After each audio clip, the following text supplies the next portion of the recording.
Hi ನಮಸ್ತೆ ಎಲ್ಲರಿಗೂ ಹೇಗಿದ್ದೀರಾ ಚೆನ್ನಾಗಿದ್ದೀರಾ ಅಂತ ಭಾವಿಸ್ತೇನೆ.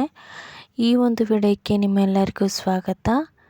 ಇವತ್ತಿನ ಈ ವಿಡಿಯೋದಲ್ಲಿ ನಾನು ಡೈಲಿ ವ್ಲಾಗ್ ಮಾಡ್ತಾಯಿದ್ದೀನಿ. ಬೆಳಗಿನ ತಿಂಡಿ ನಾನು ಬಿಸಿಬೇಳೆ ಬಾತ್ ಮಾಡೋಣ ಅಂತ ರೆಡಿ ಮಾಡ್ಕೊಳ್ತಾ ಇದ್ದೀನಿ. ತೊಗರಿಬೇಳೆ ಹಾಗೆಯೇ ಶೇಂಗಾ ತರಕಾರಿ ನಿಮಗೆ ಯಾವ ತರಕಾರಿ ಬೇಕೋ ಅದನ್ನು ಹಾಕ್ಕೊಳ್ಳಿ. ನಾನಿಲ್ಲಿ ಕ್ಯಾರೆಟು ಬೀನ್ಸು ಆಲೂಗಡ್ಡೆ ಹಾಕ್ಕೊಂಡಿದ್ದೀನಿ. ನಾನು ಬೇಳೆ ಬಾತಿಗೆ ಯಾವಾಗಲೂ ಬೇಳೆನ ಸಪ್ರೇಟಾಗಿ ಬೇಯಿಸ್ಕೊಳ್ತೀನಿ. ಹಾಗೆ ಟೊಮೆಟೊ ಹಾಕಲ್ಲ, ನಾನು ಹುಣಸೆಹಣ್ಣು ಯೂಸ್ ಮಾಡ್ತೀನಿ. ಅನ್ನ ಕೂಡ ಸಪ್ರೇಟಲ್ಲಿ ಬೇಯಿಸ್ಕೊಳ್ತೀನಿ. ಮಸಾಲೆ ಹಾಕಿರುವಂತಹ ಬೇಳೆಗೆ ನಾನು ಆನಂತರ ಅನ್ನನ ಮಿಕ್ಸ್ ಮಾಡ್ತೀನಿ.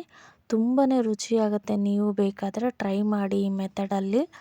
ಹಾಗೆ ಕೊನೆಯದಾಗಿ ತುಪ್ಪ ಹಾಕ್ಬಿಟ್ಟು ಸರ್ವ್ ಮಾಡಿದ್ರೆ ತುಂಬ ಟೇಸ್ಟಿಯಾಗಿ ಬರುವಂತಹ ಒಂದು ರೆಸಿಪಿ ಇದು.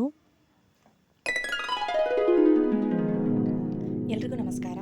ಮಕ್ಕಳಿಗೆ ಓದಬೇಕಾದ್ರೆ ನಾವು ಒಂದು ಸೂತ್ರದ ಮುಖಾಂತರ ಓದಲಿಕ್ಕೆ ಪ್ರಾಕ್ಟೀಸ್ ಮಾಡಿಸಿದ್ರೆ ಓದೋದು ತುಂಬಾ ಸುಲಭ ಆಗುತ್ತೆ. ಯಾವುದು ಅಂತಂದರೆ 3R ಫಾಲೋ ಮಾಡಿಕೊಂಡು ನೀವು ಏನಾದರೂ ಮಕ್ಕಳಿಗೆ ಓದಿಸೋಕ್ಕೆ ಪ್ರಯತ್ನ ಮಾಡಿದರೆ ಮಕ್ಕಳ ರಿಟೆನ್ಷನು ಸ್ಪೀಡು ಆಗಲಿ ಎಲ್ಲದು ಓವರಾಲ್ ಡೆವಲಪ್ಮೆಂಟು ನಿಮ್ಮ ಮಕ್ಕಳಲ್ಲಿ ನೀವು ಕಾಣ್ಬೋದು. 3R ಅಂತಂದರೆ ಏನು? 3R ಅಂತಲೂ ಕರೀತಾರೆ ಅಥವಾ R³ ಅಂತಲೂ ಕರೀತಾರೆ. ಹಾಗಾದರೆ ಏನು ಅಂದರೆ ರೀಡ್, ರೈಟ್ ಆ್ಯಂಡ್ ರೀಕಾಲ್.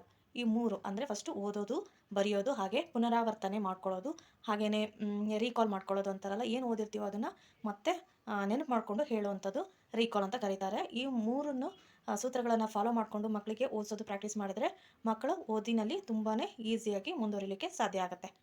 ಈ ವಿಡಿಯೋ ಇಲ್ಲಿಗೆ ಮುಗಿಸ್ತಾ ಇದ್ದೀನಿ. ಮತ್ತೊಂದು ವಿಡಿಯೋದಲ್ಲಿ ಮತ್ತೊಂದು ಟಿಪ್ಸ್ನಲ್ಲಿ ನಿಮ್ಮ ಮುಂದೆ ಭೇಟಿ ಆಗ್ತೀನಿ. ಬಾಯ್.